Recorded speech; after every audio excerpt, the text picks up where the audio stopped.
Okay, noob. You've got Dr. Zera set up in a semi-trailer on a fenced-in playing court. When you leave the tower, hang a left and head due south. You can't miss it. It's Crane, kid. All right. Crane.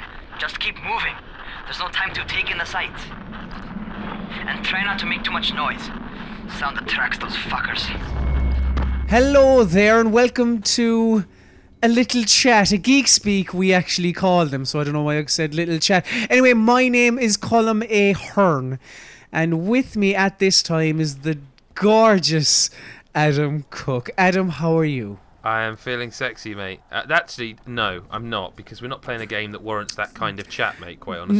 No, this isn't a very sexy game. Well, I don't know, you... No, we'll not for me. We'll talk about that, maybe some sort of fetishes. Anyway, we're talking about Dying Light, which is from Techland, developer of Dead Island. And this is coming out in about a month's time. Yeah. Now, originally, I was meant to be having a look at this. Now, I did get to play a little bit of it, but I ran into a bit of issues, you know. Techland issues. No, let's not enter the gungeon. Let's not do that again. I ran into a couple of issues on PC. Now, it is the preview build, so... It's to be expected. Basically, for those that don't know, preview builds are not the finished game. They are designed to be worked on certain systems, certain setups, and although they, most of the time it's fine, occasionally you're going to have issues, and Colm's been one of the unlucky ones, haven't you? Yes, I just came across some kind of progression blocking bugs and stuff like that effectively I wasn't able to play as much of Dying Light as you. Yes, because I'm playing on PS4. Yes. And you're playing on PC. Did we say that? I can't remember. We just have. We have, yeah. I'm playing on PS4, and I'll be honest, I'm kind of surprised in a pleasant fashion. I'm pleasantly surprised.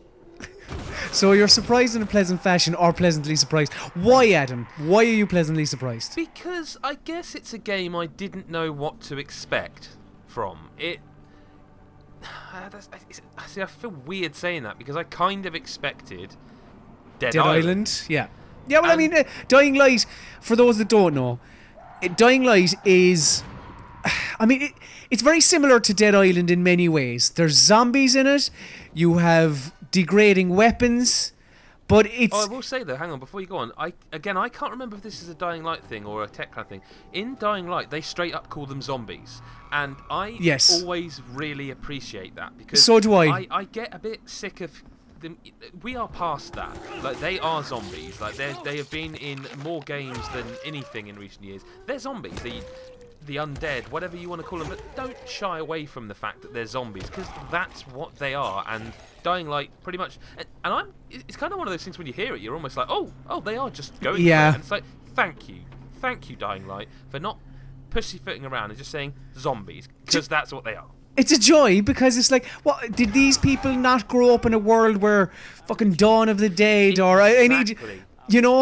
It's like... It's if you want... Alright, I get that games aren't real, and they're not always based in reality, but when a game is grounded by the rules of what we know as reality, you walk, move, jump, do this sort of thing, shoot guns, whatever, it's good for them to acknowledge that, hey, like, zombies is not a new thing in this world. They exist before you play this game, and they are a thing, you know what I mean? Yeah. So, anyway, tell me why you were surprised pleasantly, or however you worded it. Because initial impressions are that it's a more mature Dead Island, and that's perhaps a weird thing to say, because mature is a word you may associate with, like, age, for example, and like, obviously no kids should be playing Dead Island, and no kids should be playing The Walking Dead or anything zombie related, really. But in terms of Dying Light, it doesn't set it up in a way that, because the Dead Island had this bizarre opening cutscene, which was brilliant.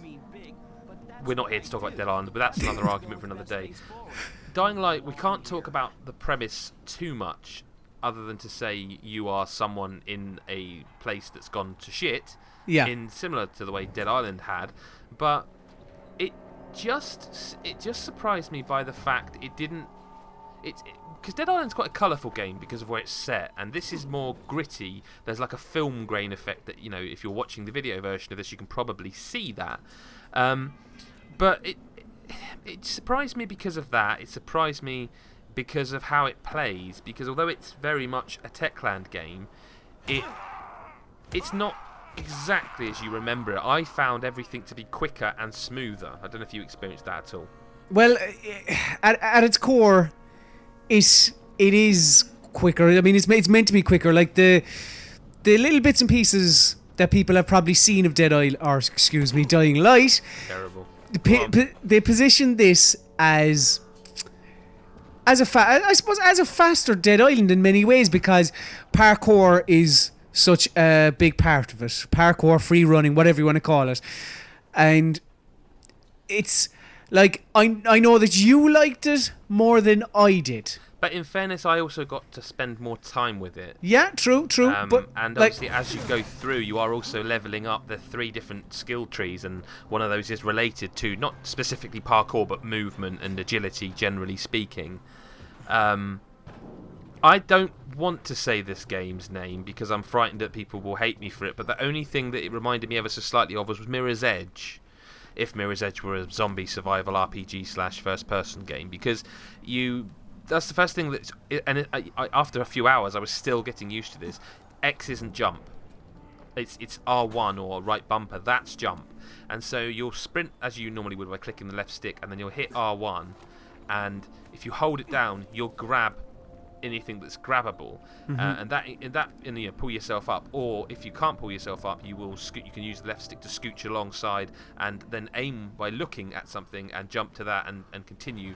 And they say that the world is pretty much scalable, and I must admit it's in terms of transitioning between place to place, I found it very smooth. I mean, one of the early tutorials that, again, we won't go into too much, it kind of gives you the heads up of, look, you're going to have to do stuff that you probably wouldn't expect to do in a first-person game, because to get to this thing you need to get to, you're going to have to climb up here, jump to there, jump up onto that wall, scooch along, and then jump off the wall onto somewhere to just get to the thing we want you to get to. Now, I felt it to be a little bit awkward. You see, I didn't, but go on. Like, I know you didn't. I let you speak. Now let me speak, alright? Sorry, is that how this You're works? always like this, even at Christmas time. Come on, Adam. But the thing is that discussion wasn't being recorded when we discussed this earlier. That's true. So I found it to be a little bit awkward because it's so fast. I just like you. So you talk about that tutorial bit, like. There were points where I had to do things multiple times, and it just became frustrating. You made a reference to it, it's kind of like you have to utilize speed. Like, there are certain jumps which you have to kind of like, you don't go from 0 to 60 straight away. You have to be kind of gain speed while you're kind of running around and jumping onto ledges and stuff like that. And I just, in tight little spaces, I found it to be quite awkward to maneuver your character. And I mean, it's a first-person game. First-person games traditionally they're not built to be platformers as such. Do you know what? The other game, actually thinking about it, that it reminds me of in terms of the climbing, actually, is a bit Far Cry. See, I think Far Cry does it. See, I think Far Cry does it well, because Far Cry is... It allows you to take the towers. It allows you address the situation and do it, I suppose, in a kind of a slower fashion. You know, it's quite. What's the word I'm looking for? It's isolated. Like, the towers are isolated, but that's the thing. The towers to me always feel like they feel like puzzles. And when I came out of the starting area and looked around, I felt like the puzzles were the whole playground is my puzzle. So I was looking at zombies walking around the ground and thinking, I need to be able to get there because I didn't really know right at the start. In fact, you're seeing this in the video version. You're seeing me unsure of what my skill level is. Can I take these things on right now? Do I have to avoid them? Obviously in greater numbers, of course you do, but look, when there's one, do I go after him or her? And I found that I was treating the whole thing as a puzzle. Like, I'm up high now, I'm safe up here, I think. I need to stay up here, so I was looking around trying to find where to get to next, and I felt like I was treating the whole thing as a puzzle. And yeah, because that's something we should talk about the combat actually, shouldn't we? Because you've got your standard combat like Dead Island style, but you've also got a kick button, which is suggested use is to like kick people into spikes or kick them off buildings, and I really like that. Again, it's I do too, yeah. Mainly because of, like, I'm a big fan of weapons degrading over time. Really? I really like that. Okay. Like some people, it's just they find it to be an annoyance. But if there's enough, baseball bats with nails sticking out of them or whatever, kind of scattered around the world, or like where you can parts to kind of create weapons, whatever, it's fine because it, like in a game where you're trying to survive against hordes of zombies, like it should be a case that say if your weapon does degrade and then gets to a point where it's unusable and not effective against zombies anymore, then you're in a kind of a panic situation again and you have to try and run away. It's that's kind of survival element. Like in a Dying Light like this, I think it's very good. I like it, and that kick, the kick button, allows you to, I suppose, reserve weapons for a time when they're actually needed. And that's something I felt that as you level up your, I want to keep calling it agility, and that's probably wrong, but as you level up that skill tree, I found it kept giving you the tools to avoid. I think you're right. I think it's like, because there's 3 of them, isn't there? There's like agility, strength, power, yeah, or strength. Power, strength, which is basically violence, and there's a third that escapes me. But you get a dodge move straight away. There's a drop kick in the game, I think, as well, which that's cool. I don't know. I guess it kind of does work in this because you're crafting, you're creating stuff like the firecrackers. You're because you can also on a PS4 pad you hold down triangle, and if you've got the gear on you to repair your weapon as it's degraded, you can hold it down and it will repair it. So again, the kick gives you that few seconds to boot them away, repair your weapon, and give them a good hiding again. I really like that. But it's interesting that you talk about the panic, because I felt like this game did instill that quite well in a genre which doesn't really do that usually.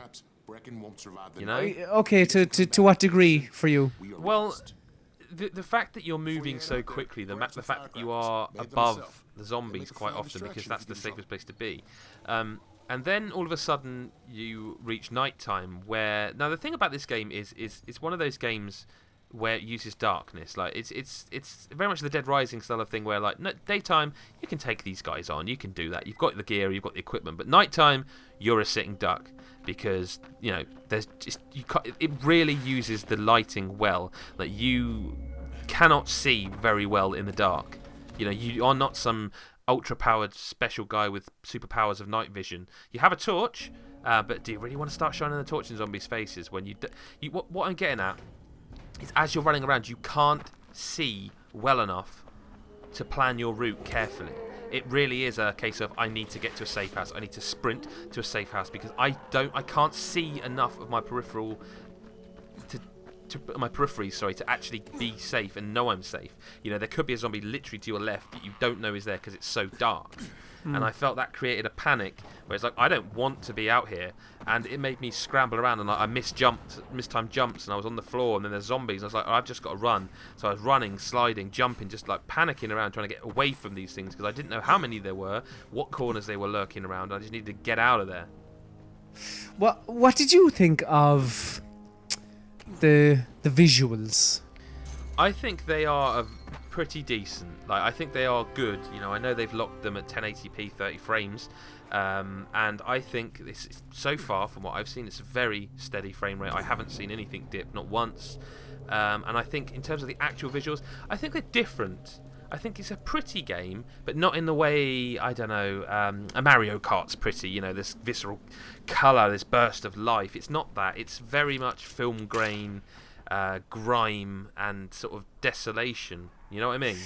I found when you're kind of standing on a tall building, kind of just looking out across the world, I think it looks all right. I think some of the character models are a bit ropey. Some are, and some are very good. Yeah, it's weird actually. Makes you wonder if they're just going to kill some off, like because they don't bother with them. I don't know. But you know what I mean? Like some look very good, some look very good, and some I mean, the characters in general, without going to detail as to who or why, some of them again are better than others. There's a guy you meet early on who's a complete dick. Immediately, I'm like, just kick him off the bridge. Just kick him out. I think he's a dick, but I think he's bad. I think he's just, and I'm not saying he's a bad guy. No. Oh right, you think I just think he's bad. Yeah. I think his delivery is absolutely fucking atrocious. All right, I'm on You know. Yeah. And I don't, in the little part that I played, I didn't. I mean, because I found the premise at the beginning to be kind of interesting. I am interested in the story, but we can't say much more than that because they don't want us to spoil the story, which is understandable. But I am actually genuinely interested because it's again, it feels like a different take on things. Don't you think? To an extent. It's not just this straightforward, this is what it is, as usual. It feels like there is something underneath that could be actually, if done well, pretty interesting. Yeah, and I suppose we'll find out if it is done well in about a month's time. Yeah. I think it's late January am I correct in saying it's late that? January, yeah. I'm interested to see how this continues because it was one of those, I was sitting down to play it and it was almost like, well, I better play this then. And afterwards, I really enjoyed that. This has completely surprised me. You know, I was almost taken aback by how much better it was than I thought it would be because I didn't see any sort of jankiness that you do get. I mean, people aren't going to want to hear it, but it's true. Techland games, you do get that. You get that quite a bit, and I didn't see any of it. So I don't know. I'm very interested to see what this does reviews-wise because I think it could be a critic divider. But I also know that the time I've spent with it, I had a surprising amount of fun, and I kind of wanted to keep going. Well, I'm delighted you had some fun, Adam. You deserve some fun at this time of the year. It's that Christmas. Doesn't work if someone's watching this in January. Yeah, you're right. Anyway, thanks very much, Adam. And I suppose you'll be seeing a lot more of Dying Light closer to release date when we actually review it properly. So, Adam, thanks very much for talking with me today. And thank you very much, listener or viewer, for enjoying this media. Goodbye. All right. Finish it. Just don't let him suffer. Okay, it's done. Fuck. You had no choice. He wasn't human anymore. Now hurry. You still need to turn on the lights. That's the only way to make this place safe.